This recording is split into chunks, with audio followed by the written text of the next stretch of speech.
Hindi natin maitatanggi na si Roel of Malalag ay kabilang na ngayon sa mga charity vloggers na tinitingala ng maraming Pilipino. Dahil sino ba naman ang hindi mapapahanga sa kanya na sobrang napakabuting tao. Ginagamit niya ang kanyang YouTube channel para makapagbigay ng tulong sa mga taong nangangailangan. At sa bawat video niya, hindi lang tayo nanonood. Nakikisaksi tayo sa totoong buhay ng mga Pilipinong nangangailangan. Katulad na lamang ng mga pamilyang halos wala nang makain, mga matatandang iniwan na ng panahon, at mga batang nangangarap, kahit kulang ang baon sa araw-araw. Pero sa tulong ni Roel, ay unti-unting naibsan ang kanilang paghihirap. At makikita mo sa mga mata ng tinutulungan niya ang labis na pasasalamat. At ito ang dahilan kung bakit maraming Pilipino ang patuloy na sumusubaybay kay Roel of Malalag. Dahil sa mundong puno ng problema, ay pinili pa rin ni Roel na makapagbigay ng pag-asa sa mga taong naghihirap sa buhay. At alam nyo ba, na si Roel of Malalag sa ngayon, ay number 5 most viewed charity vloggers dito sa ating bansang Pilipinas. Meron na siyang total video views sa ngayon na umabot na sa 269,998,566 views. At may subscribers na umabot na sa 547,000 sa kasalukuyan. Kaya naman sa video na ito, ay ating pag-uusapan at aalamin kung magkano na nga ba ang estimated sahod ni Roel of Malalag sa YouTube ngayong 2026. Gamit ang public data na mula sa Social Blade, ay ating malalaman o makikita ang latest estimated sahod ni Roel of Malalag sa YouTube ngayong 2026. At sa mga hindi pa nakakaalam, ang Social Blade nga pala ay isang public website na kung saan kahit sino ay pwedeng tumingin sa analytics at estimated earnings ng isang YouTuber or influencer. At narito ang YouTube analytics ni Roel of Malalag na mula sa public data ng Social Blade. Dito sa kanyang subscribers ay nasa 546 na. Video uploads naman ay nasa 5,200 na. Total video views naman ay nasa 270 million na. At ginawa ni Roel of Malalag ang kanyang YouTube channel noong November 5, 2016.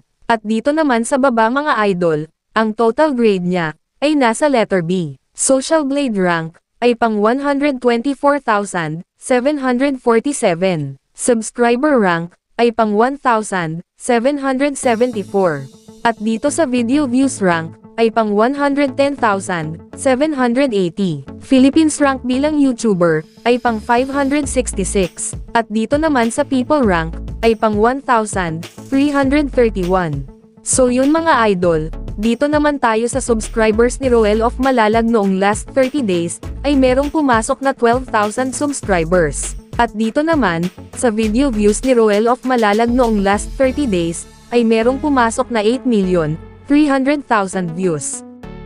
So yun mga idol, dito naman tayo sa daily channel metrics ni Roel of Malalag noong last 30 days. Makikita natin dito ang pumasok na subscribers, pumasok na video views, at ang kanyang YouTube estimated earnings sa bawat araw.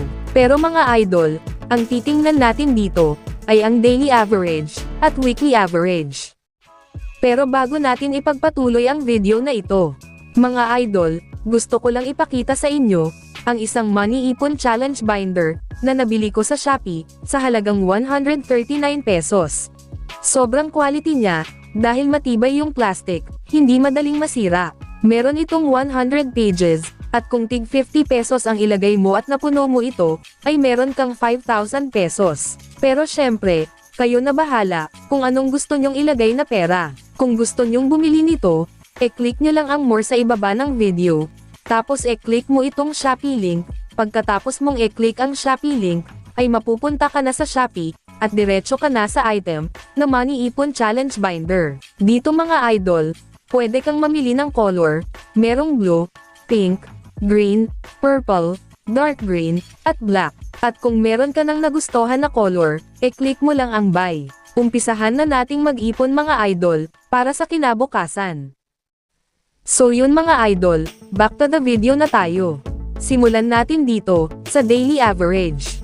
Dito sa subscribers ni Roel of Malalag sa loob ng isang araw, ay merong pumasok na 400 subscribers. At sa video views naman ni Roel of Malalag sa loob ng isang araw, ay merong pumasok na 277,473 views. At dito naman, sa estimated earnings ni Roel of Malalag sa loob ng isang araw, simula dito sa lowest, ay merong pumasok na $277 hanggang sa highest na umabot ng $555. At kung i-convert natin ito sa Philippine Peso, ang katumbas nga pala ng $1 sa Philippine Peso ngayon ay nasa 58 pesos. So yun mga idol, ang katumbas ng $277 sa Philippine Peso ay nasa 16,066 pesos. Ito ang posibleng kikitain ni Roel of Malalag sa loob ng isang araw, sa lowest estimated earnings. At ang katumbas naman ng $555 sa Philippine Peso ay nasa 32,190 pesos. Ito naman, ang posibleng kikitain ni Roel of Malalag sa loob ng isang araw, sa highest estimated earnings. So yun mga idol, dito naman tayo, sa weekly average. Dito sa subscribers ni Roel of Malalag sa loob ng isang linggo, ay merong pumasok na 1,400 subscribers. At dito sa video views ni Roel of Malalag sa loob ng isang linggo, ay merong pumasok na 434,540 views. At dito naman, sa estimated earnings ni Roel of Malalag sa loob ng isang linggo, ay merong pumasok na $3,000 hanggang sa highest na umabot ng $6,100. At kung i-convert natin ito sa Philippine Peso, ang katumbas ng $3,000 sa Philippine Peso ay nasa 174,000 pesos. Ito ang posibleng kikitain ni Roel of Malalag sa loob ng isang linggo, sa lowest estimated earnings.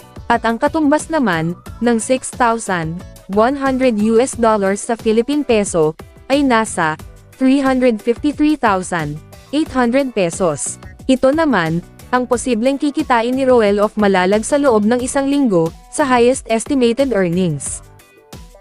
So yun mga idol, dito naman tayo, sa monthly estimated earnings. At uulitin ko lang mga idol, ang impormasyon na ibinabahagi ko sa inyo, ay isang estimated earnings lamang. So yun mga idol, simula dito sa lowest, ay merong pumasok na $8,300 hanggang sa highest na umabot ng $17,000. At kung i-convert natin ito sa Philippine Peso, ang katumbas ng $8,300 sa Philippine Peso ay nasa 481,400 pesos. Ito ang posibleng kikitain ni Roel of Malalag sa loob ng isang buwan, sa lowest estimated earnings. At ang katumbas naman ng $17,000 sa Philippine Peso ay nasa 986,000 pesos.